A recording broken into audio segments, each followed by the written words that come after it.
लेकिन एक चीज़ तो तय है, गद्दारी और बागी इसका जो अंत होता है वो हमेशा खराब ही होता है। ये इतिहास रहा है।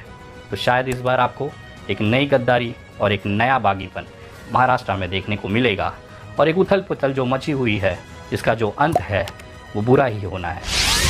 भारतीय जनता पार्टी लगातार एकनाथ शिंदे की छवि को ख़त्म करने में लगी है। बहुत सारे घटनाक्रम एक साथ पिछले 1 महीनों में घटे हैं। आप उन छोटे छोटे घटनाक्रमों को छोटे छोटे टुकड़ों में देखते हैं। शायद वो छोटे छोटे घटनाक्रम को आप उस नज़रिए से नहीं देख पा रहे हैं जिस नज़रिए से हम एक सामाजिक कार्यकर्ता के तौर पर देखते हैं। मैं आज उन तमाम छोटे छोटे घटनाक्रम और उन टुकड़ों को एक साथ जोड़कर वो दृश्य दिखाने की कोशिश करूँगा जिससे आपको लगेगा कि कहीं ना कहीं महाराष्ट्र सरकार के जो दिन हैं अब बहुत कम बचे हैं। क्या महाराष्ट्र में सरकार गिरने वाली है? क्या भारतीय जनता पार्टी का अगला शिकार एकनाथ शिंदे है?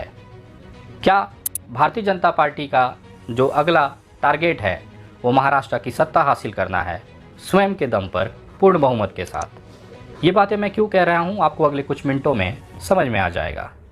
जब एकनाथ शिंदे ने बगावत की थी और ठाकरे सरकार गिर गई थी, 40 विधायकों के साथ गुवाहाटी के कामाख्या देवी मंदिर में जाकर माथा टेकने के बाद ये किसी ने नहीं सोचा था कि भारतीय जनता पार्टी, जिनका मुख्यमंत्री चेहरा देवेंद्र फडणवीस खुद हैं, वो बड़ी आसानी से एकनाथ शिंदे को भारत के आर्थिक राजधानी का राज्य महाराष्ट्र मुख्यमंत्री के तौर पर दे देगी।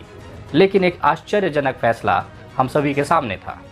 महाराष्ट्र में जब से एकनाथ शिंदे जी की सरकार बनी है तब से लगातार महाराष्ट्र की जो भारतीय जनता पार्टी है वो लगातार एकनाथ शिंदे के जो सहयोगी विधायक है या गुट है उनको तोड़ने में लगी है। भारतीय जनता पार्टी लगातार एकनाथ शिंदे की छवि को ख़त्म करने में लगी है। बहुत सारे घटनाक्रम एक साथ पिछले 1 महीनों में घटे हैं। आप उन छोटे छोटे घटनाक्रमों को छोटे छोटे टुकड़ों में देखते हैं। शायद वो छोटे छोटे घटनाक्रम को आप उस नज़रिए से नहीं देख पा रहे हैं जिस नज़रिए से हम एक सामाजिक कार्यकर्ता के तौर पर देखते हैं। मैं आज उन तमाम छोटे छोटे घटनाक्रम और उन टुकड़ों को एक साथ जोड़कर वो दृश्य दिखाने की कोशिश करूँगा जिससे आपको लगेगा कि कहीं ना कहीं महाराष्ट्र सरकार के जो दिन हैं अब बहुत कम बचे हैं। जब से ये सरकार बनी है देवेंद्र फडणवीस लगातार मुख्यमंत्री के तौर पर पूरा कंट्रोल प्रशासनिक अपने पास कर चुके हैं। भले कुर्सी पे एकनाथ शिंदे मुख्यमंत्री हैं, लेकिन मुख्यमंत्री का उठना बैठना, क्या बोलना है क्या नहीं बोलना है, क्या चलना है कहाँ जाना है, किस आयोजन में बैठना है किस में नहीं बैठना है, क्या कहना है क्या नहीं कहना है, वो सारा जो तय है वो देवेंद्र फडणवीस करते हैं। ये जग जाहिर है। मीडिया प्रेस कॉन्फ्रेंस में भी एकनाथ शिंदे को अगर कुछ अपनी बात रखनी है तो एक बार वो देवेंद्र फडणवीस की तरफ ज़रूर देखते हैं। इसका ये पूरा मतलब है भले देवेंद्र फडणवीस महाराष्ट्र के उप मुख्यमंत्री हैं, लेकिन कहीं ना कहीं आज भी वो सिंगल तौर पर महाराष्ट्र को चला रहे हैं। लेकिन अब समय आ गया है पूरी तरह से ऑफिशियली तौर पर देवेंद्र फडणवीस पूरी तरह से एक बार महाराष्ट्र में फिर से काबिज़ होना चाहते हैं। और इस काबिज़ होने के बीच में सबसे बड़ा जो राड़ा, सबसे बड़ा जो कांटा है वो खुद एकनाथ शिंदे हैं। ये बातें इसलिए भी शंका के दायरे में आती है क्योंकि जैसे जैसे घटनाक्रम 1 महीने में बीते हैं वो इसी तरफ इशारा कर रहे हैं कि भारतीय जनता पार्टी अब एकनाथ शिंदे को निपटा कर सत्ता से बगल कर पूरी तरह से महाराष्ट्र की सत्ता कब्जा करना चाहती है। जिस तरह से 1 महीने के घटनाक्रम हुए हैं उस घटनाक्रम को आप क्रम वाइज देखिए, आपको समझ में आने लगेगा कि भारतीय जनता पार्टी आखिर एकनाथ शिंदे को क्यों हटाना चाहती है। शुरुआत होता है 40 विधायकों के साथ में एकनाथ शिंदे गुवाहाटी दौरा करते हैं। वापस आने के बाद सरकार का शपथ ग्रहण होता है। उस दिन से आज तक बच्चू कडू जो इनके सहयोगी विधायक हैं वो लगातार नाराज़ हैं। इनके बार बार इनका जो असंतुष्ट है वो मीडिया के सामने दिखता है। इनको मंत्री पद का वादा किया गया था लेकिन वो वादा अभी तक पूरा नहीं हो पाया क्योंकि वो फाइल जो है वो भाजपा के कार्यालय के मेज पर अभी भी पड़ी हुई है। डिसीजन वहाँ से आया नहीं जिसकी वजह से एकनाथ शिंदे उन्हें मंत्री नहीं बना पाए। यही प्रलोभन या यही जो वादा था वो बहुत सारे बागी जो विधायक थे उनसे किया गया था। धीरे धीरे उनका जो पेशेंस था वो ख़त्म होने लगा। अब ये मामला सार्वजनिक तौर पर आप बहुत सारे विधायकों के चेहरों पर देख सकते हैं कि जो बागी हुए थे मंत्री पद के लिए, लेकिन खेला यहाँ पर भी नहीं हुआ। भारतीय जनता पार्टी के अमरावती के जो विधायक हैं रवि राणा, वो लगातार एकनाथ शिंदे के गुट के लोगों के ऊपर हमलावर रहे हैं। बच्चू कडू के ऊपर भी इन्होंने पैसे लेने का आरोप लगाया। बाद में ये विवाद आपस में मिटा दिया गया। लेकिन कहीं ना कहीं जो एक आपसी मनमुटाव है दोनों गुटों के बीच में, वो साफ साफ तौर पर, सार्वजनिक तौर पर महाराष्ट्र की जनता देख रही थी। उसके बाद इन विधायकों को वापस से एक बार गाजर देने के लिए या एक तरह से लॉलीपॉप देने के लिए एकनाथ शिंदे फिर से गुवाहाटी जाते हैं। एक विशेष विमान से सारे विधायकों को लेकर वहाँ जाते हैं। वहाँ इनकी बैठक होती है, कामाख्या माता देवी में दर्शन करते हैं, आशीर्वाद लेते हैं। लेकिन ये कहीं ना कहीं यात्रा उन तमाम विधायकों को फिर से एक लॉलीपॉप या एक प्रलोभन देने के लिए था। जैसे ही ये वापस आते हैं, फिर एक बार चर्चा शुरू होती है कि महाराष्ट्र के जो मंत्रिमंडल विस्तार है उसकी तारीख जल्द घोषित की जाएगी। लेकिन जैसे ही ये मामला तूल पकड़ता है कि वो तारीख कब होगी कि महाराष्ट्र में नए मंत्रिमंडल का विस्तार किया जाएगा, उसी समय एक नया विवाद शुरू हो जाता है। वो विवाद है महाराष्ट्र के आराध्य देव छत्रपति शिवाजी महाराज का। जी, वो ऐसे इंसान हैं जिनके महाराष्ट्र के कण कण में, महाराष्ट्र के हर एक जन के दिल में बसते हैं और वो एक दैवत की तरह, एक भगवान की तरह महाराष्ट्र की वीर भूमि पर पूजे जाते हैं। भारतीय जनता पार्टी के मनोनीत राज्यपाल कोश्यारी जी लगातार छत्रपति शिवाजी महाराज को अपमान करते रहते हैं। ये कड़ी केवल यहाँ नहीं रुकती है। भारतीय जनता पार्टी के एक विधायक मंगल प्रभात लोढ़ा भी छत्रपति शिवाजी का अपमान करने में कोई कसर नहीं छोड़ते। ये दोनों भारतीय जनता पार्टी से बिलोंग करते हैं और महाराष्ट्र के अंदर सरकार होते हुए भी महाराष्ट्र के आराध्य देव को अपमानित करते हैं। ये केवल इसलिए किया जाता है कि एक विवाद छत्रपति शिवाजी महाराज को लेकर आम जनता के अंदर एक इमोशनल अटैचमेंट है। एक बहुत सेंसिटिव मामला महाराष्ट्र की भूमि के लिए छत्रपति शिवाजी महाराज रखते हैं। यही वो विवाद का कारण है जहां पर सरकारों पे उंगली उठने लगी। लगातार छत्रपति शिवाजी महाराज के इस अपमान को लेकर, दोषियों पर कार्रवाई को लेकर मांग का जो दायरा था वो बढ़ता रहा। छत्रपति शिवाजी महाराज के वंशज छत्रपति उदयनराजे भोसले और तमाम वो लोग जो इस परिवार से संबंधित है, उन्होंने अपनी आपत्ति दर्ज कराई। दुर्भाग्य ये है कि ये सारे परिवार भारतीय जनता पार्टी के या तो पार्टी में हैं या उनको समर्थन करते हैं। ये जो रणनीति थी, ये कहीं ना कहीं शिंदे साहब को कटघरे में खड़ा करती है। लोग उनकी कार्यक्षमता पर सवाल उठाते हैं। लोगों के बीच में ये एक माहौल बनाया जा रहा है कि महाराष्ट्र एकनाथ शिंदे से नहीं संभाला जा रहा है।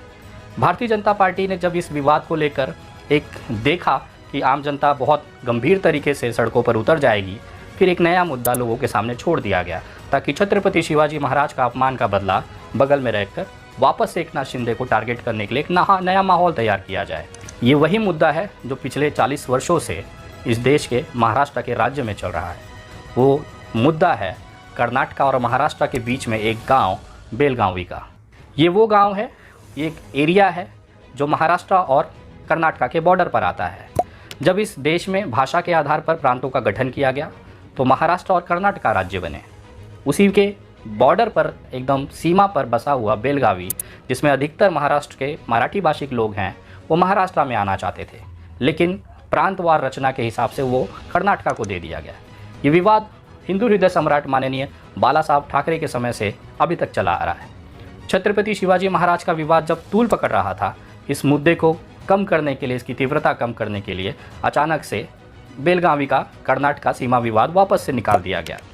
सोचने की बात यह है कि महाराष्ट्र में भारतीय जनता पार्टी की सरकार है, कर्नाटक में खुद भारतीय जनता पार्टी का मुख्यमंत्री है। दोनों ही राज्यों में भारतीय जनता पार्टी की सत्ता होते हुए भी ये विवाद अब सड़कों पर उतर चुका है। एनसीपी के राष्ट्रीय अध्यक्ष माननीय शरद पवार जी ने 48 घंटों का अल्टीमेटम दिया है। राज ठाकरे की जो सेना महाराष्ट्र नवनिर्माण सेना है, अब वो बसों के आंदोलन पर सड़क पर उतर चुकी है। जगह जगह कर्नाटक के बस तोड़े गए, कर्नाटक में महाराष्ट्र के वाहनों को तोड़ा गया, क्षतिग्रस्त किया गया। अचानक से कुछ संगठन आगे आते हैं और इस आग में घी डालने का काम करते हैं। लेकिन सबसे बड़ा सवाल यह है, देश का गृह मंत्री माननीय अमित शाह जी जो खुद भारतीय जनता पार्टी के हैं, महाराष्ट्र में देवेंद्र फडणवीस जो खुद भारतीय जनता पार्टी के हैं, कर्नाटक में बम्बई जकर के जो सीएम है और कर्नाटक में जो सरकार है वो भारतीय जनता पार्टी की सरकार है। एक ही सरकार में दो राज्य एक ही पार्टी के होते हुए भी क्यों लड़ रहे हैं? इसके बाद एक तमाम जो विरोधी पार्टियां हैं, चाहे उसमें ठाकरे सरकार, उद्धव ठाकरे की शिवसेना हो, राष्ट्रवादी कांग्रेस हो, मनसे हो, चाहे अन्य दल हो, ये तमाम लोगों को एक मौका मिल गया एकनाथ शिंदे पर सवाल उठाने के लिए।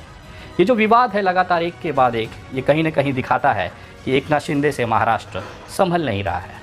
कहीं ना कहीं ये षड्यंत्र भारतीय जनता पार्टी की तरफ से रचा जा रहा है ताकि लोगों के अंदर, महाराष्ट्र के आम जनता के अंदर ये भावना डाली जाए कि मौके पर चौका लगा के भले एकनाथ शिंदे मुख्यमंत्री बन चुके हैं, लेकिन ये उनके कार्य क्षमता के बाहर का दायरा है। महाराष्ट्र को अगर कोई संभाल सकता है तो वो केवल देवेंद्र फडणवीस है। शायद यही एक ऐसा माहौल बागी जो विधायक हैं उनके दिलों में भी डाला जा रहा है। उनको ये बताया जा रहा है कि जब तक आप भारतीय जनता पार्टी का दामन नहीं थामेंगे आपको मंत्री पद नहीं मिल पाएगा, भले शिंदे साहब कितना भी दबाव महाराष्ट्र पे बना ले। दूसरा दायरा ये है कि मेरे सूत्रों से ये खबर मिली हुई है कि बहुत जल्द जो 40 विधायक टूट के गए हैं, एक नई सरकार बनाई है जो बागी हुए थे एकनाथ शिंदे के नेतृत्व में, अब उसमें से अधिकतर विधायक भारतीय जनता पार्टी के संपर्क में है, जो बहुत जल्द ये भारतीय जनता पार्टी का दामन थामेंगे और नए जो भारतीय जनता पार्टी की सरकार बनने की जो संभावनाएं बन रही हैं उसमें ये मंत्री पद लेंगे। क्योंकि देवेंद्र फडणवीस के नेतृत्व में ये एक नया जो षड्यंत्र भारतीय जनता पार्टी खेल रही है, क्योंकि कर्नाटका में भी भाजपा, महाराष्ट्र में भी भाजपा, केंद्र में भी भाजपा, उसके बावजूद भी दो सरकारें एक विवाद को लेकर टकराई हुई हैं।